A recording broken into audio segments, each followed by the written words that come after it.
इस वीडियो में मैं आपको रामधारी गुप्ता खंड 1 से प्रतिलेखन संख्या 25 की डिक्टेशन बोलने जा रहा हूं, जिसकी स्पीड है 80 शब्द प्रति मिनट। यदि आपको शॉर्ट हैंड लिखने में कहीं कोई दिक्कत आती है, आपकी स्पीड नहीं बन पा रही है, गलतियां दिखा रही हैं, तो आप हमारी ऑनलाइन क्लास ज्वाइन कर सकते हैं। ऑनलाइन क्लास सुबह शाम दोनों समय चलती हैं। मेरे द्वारा तैयार की गई एडवांस आउटलाइन की बुकों को आप ले सकते हैं, उनसे आपकी स्पीड बढ़ेगी। रामधारी गुप्ता खंड 1 और खंड 2 को लिखने में कहीं कोई दिक्कत आ रही है, तो मैंने इनकी एडवांस आउटलाइनें तैयार की हैं, इनसे भी आपकी स्पीड बढ़ेगी। और यदि आप घर बैठे ही शॉर्ट हैंड कोर्स करना चाहते हैं, आपके पास में नेट की व्यवस्था नहीं है, नेट की स्पीड बहुत स्लो आती है, तो आप epskill.in वेबसाइट से हमारे कोर्स को परचेज कर सकते हैं, वहां से भी आप कोर्स ज्वाइन कर सकते हैं। अधिक जानकारी के लिए आप मेरे कॉन्टैक्ट नंबर पर कॉन्टैक्ट करके मुझसे जानकारी प्राप्त कर सकते हैं। तो अब से कुछ ही देर में मैं आपको डिक्टेशन बोल रहा हूं। डिक्टेशन लिखने के लिए तैयार रहिए। रेडी। सभापति महोदय, अब मैं आर्थिक मामलों पर आना चाहता हूं। मैं अधिक समय नहीं लूंगा, इस बात को सभी स्वीकार करेंगे कि तीव्र गति से हमारी आर्थिक प्रगति हो, इसका प्रबंध किया जाना चाहिए। इसके लिए ऐसा वातावरण बनाने की आवश्यकता है जिससे उत्पादन बढ़ सके। हर बजट को और हर कर प्रस्ताव को इसी कसौटी पर कसा जाएगा। यथा क्या उससे उत्पादन बढ़ता है, क्या वितरण में समानता आती है, और तीसरी बात यह कि क्या हम देश में ऐसा वातावरण बना सकते हैं कि लोग जितना कमाते हैं उतना खर्च न करें, उसमें से बचाएं और उसे राष्ट्र की समृद्धि में लगाएं। अगर इस कसौटी पर सरकार की आर्थिक नीतियां कसी जाएं तो मुझे लगता है कि उनमें पर्याप्त सुधार की गुंजाइश है। Para change. मैं वित्त मंत्री की कठिनाई को समझ सकता हूं। विकास की आवश्यकता अधिक धन की मांग करती है। राज्य सरकारें अधिक कर लगाने के लिए तैयार नहीं हैं।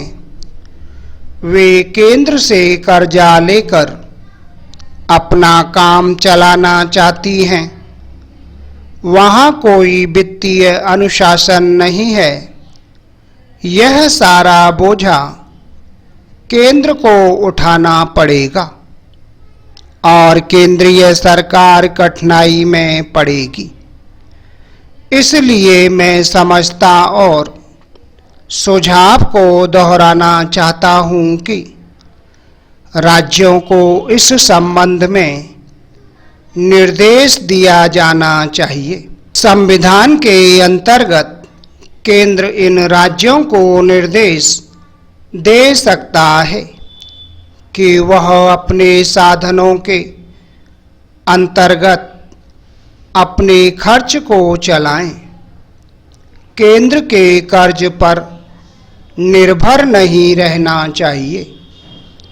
विशेष परिस्थितियों में कर्जा दिया जा सकता है, लेकिन कर्जा लेकर अपना काम चलाना यह उनका स्वभाव नहीं बनना चाहिए। अपवाद रूप में कर्जा लेकर वह किसी विशेष परिस्थिति का सामना करने के लिए प्रस्तुत हों तो उसका विरोध नहीं किया जा सकता। Para change. दूसरी बात यह है कि देश में सादगी और संपत्ति को उड़ाने के बजाय उसे उत्पादक कार्यों में लगाने का वातावरण बनाना चाहिए। मैं नहीं जानता वित्त मंत्री महोदय इससे कहां तक सहमत होंगे, लेकिन आज देश में समाजवाद की चर्चा बहुत होती है। लोगों का समाजवाद की ओर देखने का दृष्टिकोण विकृत हो गया है। लोग हमें क्या मिलता है इस ओर ज्यादा ध्यान देते हैं। हम कितना खर्च करते हैं इस ओर ध्यान नहीं देते हैं। समाजवाद बिना संपत्ति की अभिवृद्धि किए और बिना उसके समाज वितरण के नहीं आ सकता। हमारा देश कृषि प्रधान देश है। Full stop. तो दोस्तों ये थी 80 शब्द प्रति मिनट की डिक्टेशन। आपको हमारा वीडियो कैसा लगा वीडियो के नीचे कमेंट बॉक्स में लिख के अवश्य भेजिएगा।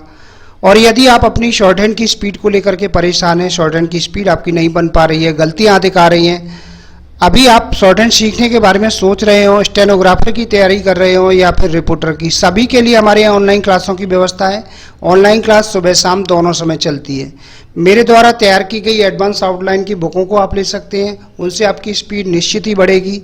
रामधारी गुप्ता खंड 1 और खंड 2 को लिखने में आपको कहीं कोई दिक्कत आती है तो मैंने इनकी भी एडवांस आउटलाइन तैयार की हैं, उनको आप ले सकते हैं, उनसे आपकी स्पीड बढ़ेगी। घर बैठे ही शॉर्ट हैंड कोर्स करना चाहते हैं तो pcskill.in वेबसाइट से हमारे कोर्स को खरीद सकते हैं, वहाँ से भी आप कोर्स ज्वाइन कर सकते हैं। कंप्यूटर सीखने के लिए आप हमारे channel Rajendra Sharma computer tips और माई कंप्यूटर क्लासेस, ये मेरे 2 चैनल हैं कंप्यूटर के, उनसे आप कंप्यूटर सीख सकते हैं, कंप्यूटर की बेसिक नॉलेज ले सकते हैं और वहां से आप हिंदी की टाइपिंग और इंग्लिश की टाइपिंग भी सीख सकते हैं। अधिक जानकारी के लिए आप मेरे कॉन्टैक्ट नंबर पर कॉन्टैक्ट करके मुझसे जानकारी प्राप्त कर सकते हैं। उम्मीद करता हूँ आपको हमारा वीडियो पसंद आया होगा। इसी प्रकार से मैं आपके लिए और भी अच्छे वीडियो लेकर आता रहूँगा। तब तक के लिए जय हिंद, वंदे मातरम।